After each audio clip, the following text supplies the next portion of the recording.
Mike, exciting times to be in an All-Ireland final. How does it feel? Yeah, great, very exciting.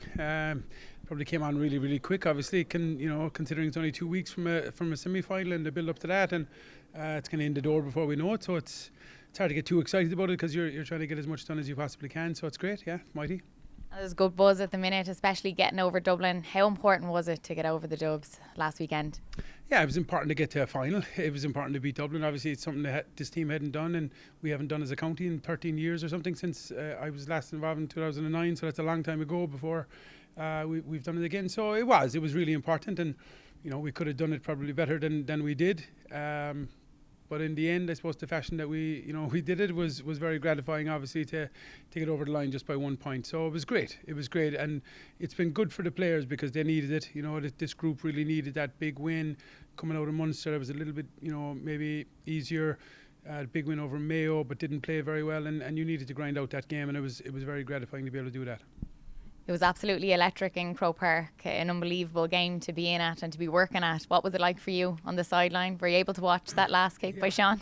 We were about halfway through picking a team for extra time, actually, as he was lining up the kick. No, like you knew he had a chance because he's got massive range, obviously, and he's a fantastic kicker. But like with 76 minutes gone, his legs were going to be tired, and you just weren't sure. And if it was going to drop short, the referee was going to blow it up. So yeah, you were trying to plan for extra time, to be honest, is what we were doing. But obviously, when the ball left his boot, you knew pretty quickly that this had a real good chance, and the crowd told you the rest of it. And it was just, it was brilliant. It was brilliant for him and brilliant for the group because there was guys that ran past me to get out on the pitch, guys who hadn't made the 26, and it was just big for that whole group really to get that win. I spoke with Jack after the post-match interviews, and he said that he didn't think that Shawnee was going to be able to do it. Yeah. And I suppose because, as you said, he was tired, it was such an intense game, 55 metres out, a bit of a tricky wind as well. Yeah, all of those things. And that's hard to do if you're on your own on the pitch and you're just practicing, and to be able to do it in that situation under that pressure, having missed a penalty, with that crowd, the noise, everything. It was just, if you can go on and win All Ireland, it's an iconic moment, and if not, it's just one of those things that you'll see in a highlight reel in a few years. But to make it really meaningful, you got to go and go the next step and finish it out. And how important is it to keep the lads focused now, because that was a really big win, but I suppose you can't tap yourself on the back until you go the whole way. Yeah, absolutely, and it wasn't hard at all, to be honest. They're a very driven kind of group, and just very intent on trying to get that next step and get over the line and win All Ireland, to kind of validate their efforts, and people telling them that they've won minor All Irelands and all this thing. But it's obviously about getting the senior one and getting that medal in your back pocket. So it's not very difficult at all, to be honest. It was attention switched pretty quickly to Galway and to 2 weeks time, and that was the end of it, really. And we saw last year the hurt against Tyrone in the semi-final. I worked with you at the game that day. Yeah. And I remember the hurt even for you, and I suppose at that point you're just a Kerry supporter. Yeah. Now you find yourself on the sideline. I suppose you don't want to be there again. You want to be able to be on that sideline and get the lads over the line. Yeah, as nice as it was to be up in the Hogan stand with you, I'd prefer it where I am now. Yeah, it's great. It's great to be there, obviously, and especially with a group that's as motivated and as driven as they are. They're an incredible bunch.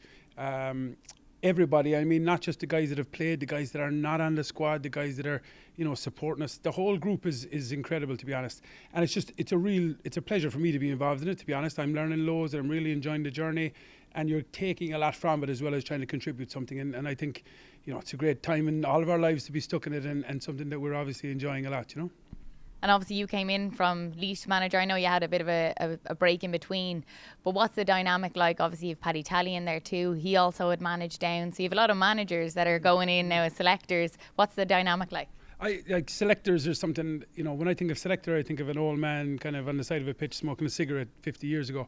Like, we're all kind of coaches, really. Paddy is obviously the head coach, and Jack the gaffer, obviously. And then, I suppose my role is like an assistant coach, and similar with Murph. And we're trying to contribute as much as we can to whatever scenario we're working on. And so I think in modern kind of GA intercounty stuff, this role of a selector is probably dead and gone really, and it's being hands-on with players as much as you possibly can, whether that's video stuff or whatever it might be. It's about being as active as you can in the group, and that's the way it is now, and that's great, and that makes it enjoyable because you're engaged in the whole thing, and you're not just standing back watching something from behind the fence, and that's the way it's gone, and it's a good place for it to go.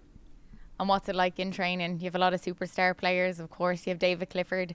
What's he like in training? Is he shooting the lights out just like he does in a game?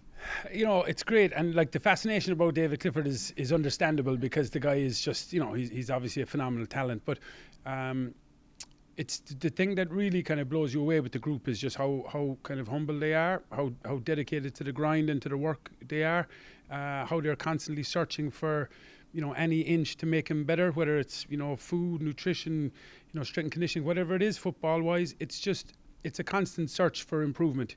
And I'd say that's a common theme running through the group.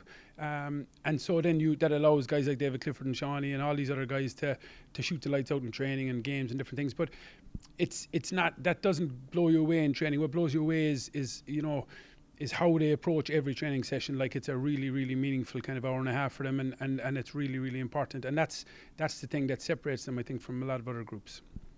And Paudie is an interesting story that he wasn't always involved, and in the last number of years he's really made his mark, and you've seen him there last weekend, getting man of the match. Mm-hmm. It's unbelievable that he wasn't involved a few years ago. Mm. Yeah, look, that's just the way it happens. I suppose sometimes for guys, some guys are ready straight out of the box at 17 or 18 or whatever, and some guys it takes a few years longer. But he had a huge second half, especially, the last day, and really, I think, grew into that role. He obviously played a little bit higher up the field and was very dynamic, got a couple of points, but his work rate is huge around the field. And look, it's great to see guys like that and other people that maybe weren't getting headlines that are like Brian Begley and Tyg Morley, guys that are maybe not the ones that are, the David Cliffords and catching all the big headlines, but guys that are doing an unbelievable job for the team and that are really, really pushing the whole thing on because their performance has increased just as much as some of the guys that are grabbing the headlines, You're one step away now. You face Galway. What can you make of Galway, or what can you expect? I think it'll be a good game of football, first of all. I think they're, your traditional GA superpower, like ourselves, haven't had a lot of success in recent years.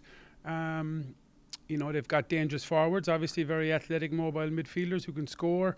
Defensively, they've played maybe similar to ourselves. They've got bodies back and shut up shop.